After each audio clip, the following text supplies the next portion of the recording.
At the Kaiser shipyards in Richmond, California, the SS Benjamin Warner, last Liberty ship to be built on the Pacific coast, stands ready for launching. A miniature Statue of Liberty presented to the record-breaking shipbuilders of Richmond is unveiled in the presence of Henry Kaiser, one of America's foremost production experts.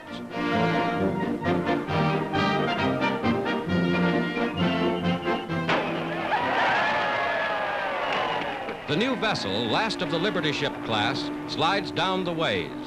Kaiser shipyards will now manufacture the new, larger, and faster Victory ships for the Allies. The SS Benjamin Warner takes its place in the great fleet of American-built merchant vessels.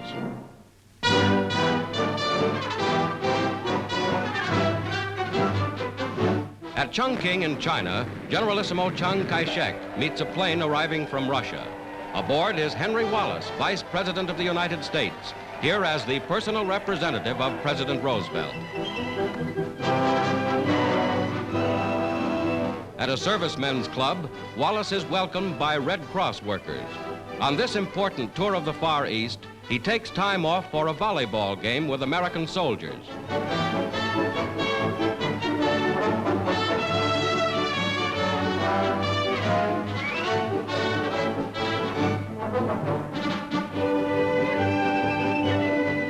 With Madam Chiang Kai-shek, Vice President Wallace visits an orphanage of a China now in the 8th year of its war with Japan. Chinese youngsters greet the visitor from far-off America.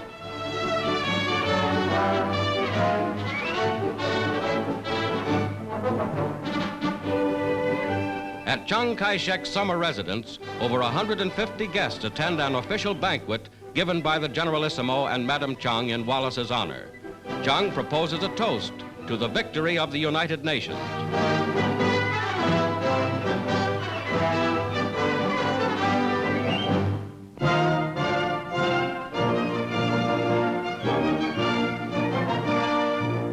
At Bretton Woods, New Hampshire, delegates from 44 allied and associate countries arrive for the opening of the United Nations Monetary and Financial Conference. Invited by President Roosevelt to the first major world financial meeting since the London Conference of 1933, they will work in the seclusion of this White Mountains resort.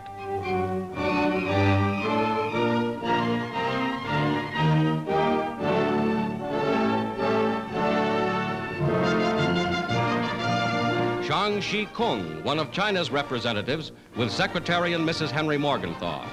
United States Treasury Secretary Morgenthau heads the American delegation. On the opening day, in his role of acting conference president, he addresses the meeting.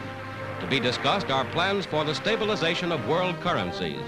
All agreements must be ratified by the governing bodies of the nations involved before becoming effective.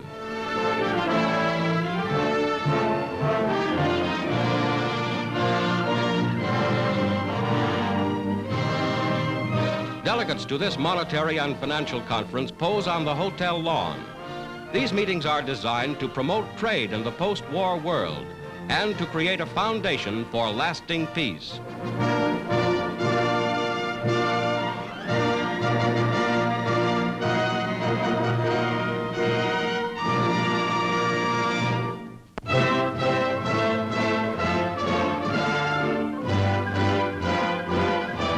At Washington's National Airport, a giant Army transport plane comes in from Algiers, bearing a famous visitor on his first American trip. Arriving for conferences of extreme importance with President Roosevelt is Charles de Gaulle, leader of the fighting French.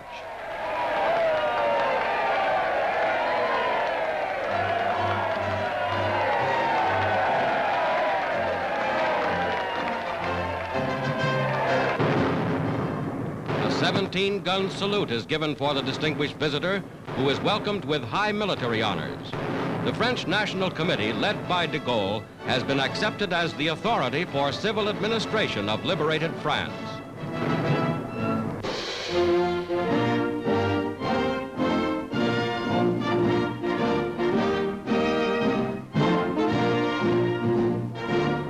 General Marshall, Admiral King, and General Arnold join in saluting France's national anthem, the Marseillaise.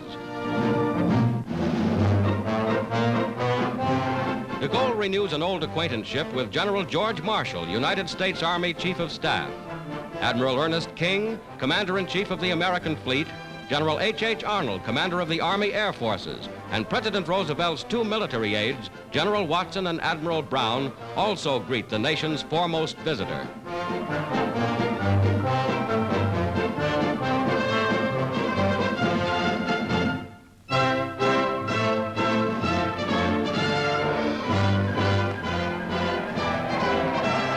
General de Gaulle leaves for the White House and a meeting with President Roosevelt, which is greatly to increase agreement and understanding between America and the new France.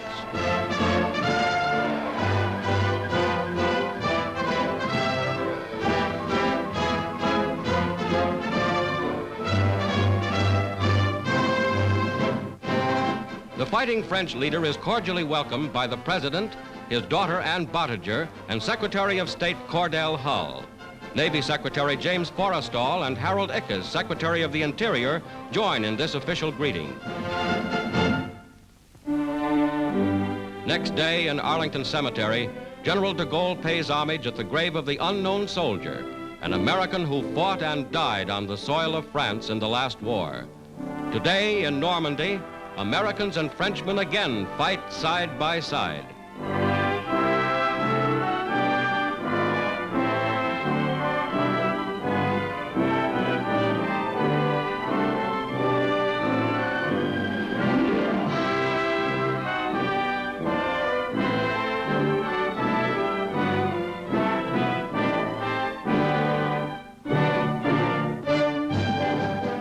From Washington, de Gaulle arrives at New York City Hall. The people of Manhattan give him a tremendous ovation.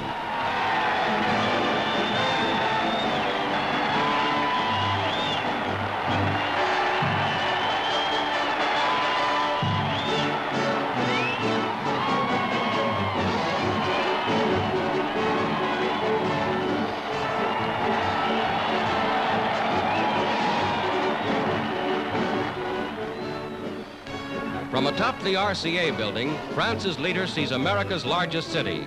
Including his visit, which has reaffirmed the ancient bonds of friendship between America and France, General Charles de Gaulle speaks to the people of the United States. I am glad to be on American soil and again to have met President Roosevelt. We have talked.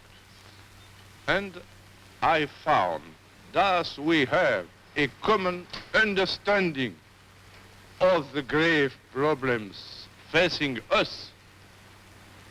I take this opportunity to thank the American people for the wonderful effort they have made to win this war.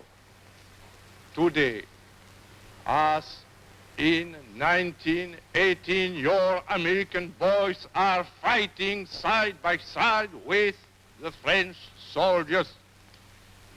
Together, we are marching on the road to Berlin, to Tokyo, to a final victory.